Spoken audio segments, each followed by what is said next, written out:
Assalamualaikum warahmatullahi wabarakatuh.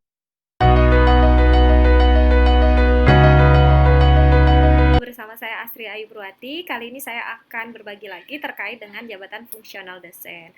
Nah, untuk jabatan fungsional dosen ya yang kali ini ingin saya bagikan terkait dengan alasan ya biasanya kenapa publikasi ya pada untuk penelitian itu sering ditolak atau dibalik ya baik itu dari LLDikti maupun dari pusat. Nah, kita harus tahu alasannya ya, yang mana di sini alasannya saya rangkum dari pengalaman-pengalaman ya saya sendiri maupun teman-teman gitu kan yang pernah memperoleh ya penolakan-penolakan untuk kelengkapan ya unsur penelitian, salah satunya adalah di publikasi ilmiah jurnal. Oke, ya. Yang pertama dari segi kelengkapan dokumen artikel. Nah, dari kelengkapan dokumen artikel ini, yang pertama biasanya kita mendapatkan penolakan ketika URL dari artikel jurnal kita itu tidak lengkap. Karena kan sekarang itu pengusulan jabatan fungsional itu sudah versi online ya. Malahan di beberapa LLDikti itu sudah memiliki sistem pengajuan angka kredit untuk jabatan fungsionalnya sendiri.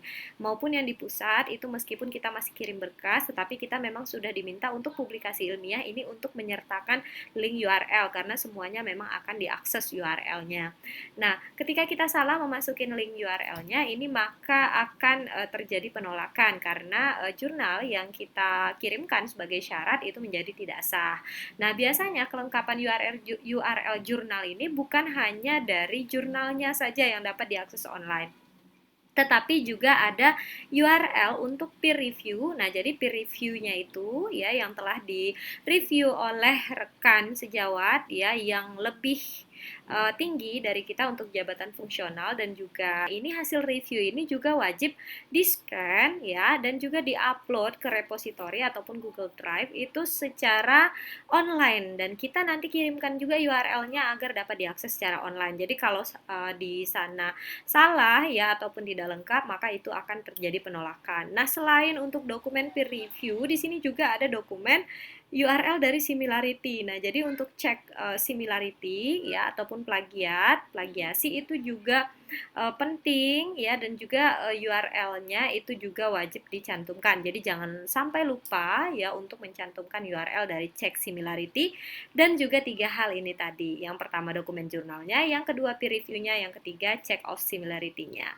Nah, kesalahan yang biasanya terjadi di sini ada 2. Yang pertama, alamat atau URL-nya itu tidak bisa diakses. Biasanya kalau kita pakai Google Drive itu harus dibuat open access, jangan sampai ditutup aksesnya. Nah, tetapi kan sekarang juga sudah diwajibkan jangan ke Google Drive tapi ke repository wajibnya. Nah, untuk repository sendiri ini pastikan memang repositorinya bisa diakses. Nah, untuk selanjutnya juga isi URL-nya tidak sesuai. Jadi ketika kita mengajukan jabatan fungsional, kita harus cek satu persatu URL yang telah kita kirimkan agar tidak berlaku penolakan. Oke. Nah, yang selanjutnya, kelengkapan dari dokumen ini ya yang harus Anda periksa itu adalah masalah kelengkapan dari peer review. Kalau tadi URL-nya, kalau sekarang peer review-nya. Nah, untuk peer review sendiri saya pernah mengalami ketika membantu seorang teman ya mengirimkan jabatan fungsional ke lektor kepala. Nah, ini ya untuk peer review itu terjadi penolakan ketika ya formulir peer review itu tidak diisi dengan lengkap. Untuk formulir peer review dari teman sejawat itu harus diisi dengan 2. Yang pertama, angkanya wajib diisi ya, berapa nilai-nilai hasil peer review-nya. Yang kedua, ini komentar kualitatifnya juga wajib diisi. Jadi kalau cuma isi angka, tidak mengisi komentar kualitatifnya, maka ini akan dikembalikan dan diminta kita untuk melengkapinya. Nah, jadi ini harus dilihat ya. Untuk formulir peer review kan itu biasanya setiap perguruan tinggi pasti punya ya. Ini adalah salah satu contohnya saya kasih lihat di sini. Jadi ini ada angka ya sudah terisi, dan juga peer review ya secara kualitatifnya juga ada. Oke. Nah, yang selanjutnya lagi untuk kelengkapan dokumennya ya di sini adalah terkait dengan pemeriksaan similarity. Nah, similarity ini sebenarnya baru ya beberapa tahun terakhir ini diwajibkan untuk pengajuan jabatan fungsional. Kalau yang lama itu masih tidak wajib ya. Similarity ini tidak ada juga tidak apa-apa. Nah, tapi sekarang ini sudah diwajibkan. Jadi ya sebaiknya ketika Anda mempublikasi jurnal pada suatu jurnal ilmiah ya, baik itu internasional maupun nasional terakreditasi, coba diminta hasil cek similarity-nya. Kalau jurnal yang profesional biasanya mereka akan berikan hasil cek similarity. Apabila similarity Anda tinggi ya, maka itu kemungkinan akan ditolak ya. Apabila similarity-nya masih bisa dimaafkan, itu Anda biasanya diminta untuk melakukan revisi. Jadi ini harus Anda pegang ya, cek similarity dokumennya ini tadi, dan nanti diunggah ya, dan juga diberikan URL-nya bersamaan dengan pengajuan jabatan fungsional. Nah, selanjutnya lagi kelengkapan dari cek similarity ini. Nah, jadi kelengkapan cek similarity ini juga penting. Jadi similarity ini kan biasanya muncul ya warna-warna ya, merah itu biasanya yang menunjukkan bahwa kita melakukan plagiasi. Nah, selain itu dari sana ya biasanya di sampingnya itu ada reportnya. Berapa persen kita melakukan plagiasi dan dari mana saja sumber-sumber kita melakukan plagiasi. Misalkan dari A sekian persen, B sekian persen, dan segala macamnya.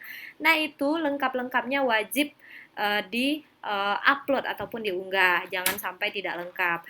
Nah, ini contohnya.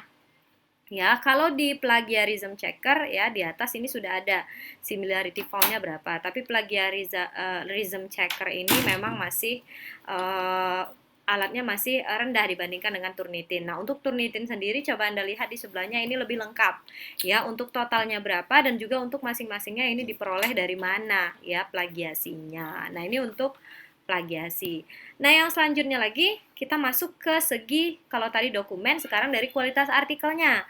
Nah, dari kualitas artikelnya yang pertama ya alasan penolakan ini ya ataupun Anda dipotong ini karena publisher jurnalnya diragukan. Makanya kemarin saya sudah sharing terkait dengan jurnal hijack dan juga jurnal predatory. Bagaimana cara mencari tahu apakah jurnal yang kita publikasi di Scopus tersebut maupun jurnal-jurnal lain itu hijack ataupun predator. Nah, jadi ya kalau seperti itu ya biasanya akan memotong Anda yang harusnya di Scopus itu malah menjadi jurnal internasional biasa dan tidak bisa menjadi sebagai jurnal syarat utama ataupun prasyarat. Jadi ini harus diperhatikan tempat di mana kita publikasi. Jangan sampai terjebak untuk jurnal abal-abal.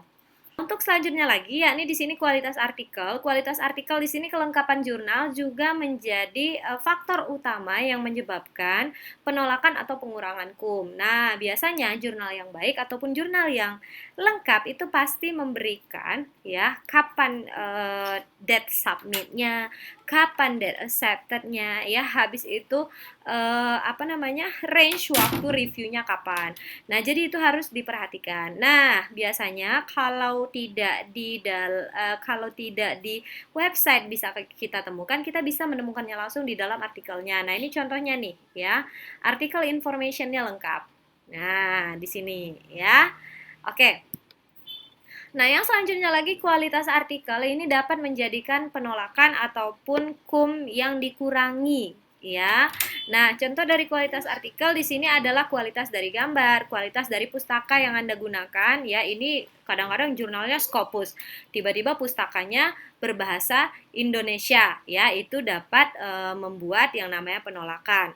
Yang selanjutnya lagi adalah dari segi penggunaan bahasa, ya, penggunaan bahasa, grammarnya, dan segala macam. Nah, biasanya ya untuk Scopus Q1 itu lebih strict, dan juga di dalam artikel itu jangan sampai ya bahasanya ada yang bahasa Inggris, ya, tiba-tiba ada bahasa Indonesianya. Jadi itu memang diragukan. Kembali lagi ya, kenapa bisa tembus Scopus Q1 ataupun Q2 dengan bahasa yang begini? Jangan-jangan itu Scopus abal-abal. Jadi memang harus dicek lagi predatorinya dan segala macam. Biasanya rentang waktu penerbitan itu tidak ada yang dalam jangka waktu cepat tanpa melalui peer review yang baik ya. Oke, nah selanjutnya lagi sistematika dari penulisannya, dan yang terakhir ini adalah kesesuaian dengan bidang ilmu. Jadi jangan sampai kita mempublikasi di luar bidang ilmu kita ya, apalagi untuk jurnal yang prasyarat ataupun syarat. Jadi kalau saya bidang ilmunya adalah manajemen ya, manajemen strategik, berarti penelitian saya adalah seputar manajemen strategik. Oke. Nah, yang terakhir di sini dari kualitas artikel adalah terkait dengan kriteria jurnal yang tidak dipenuhi.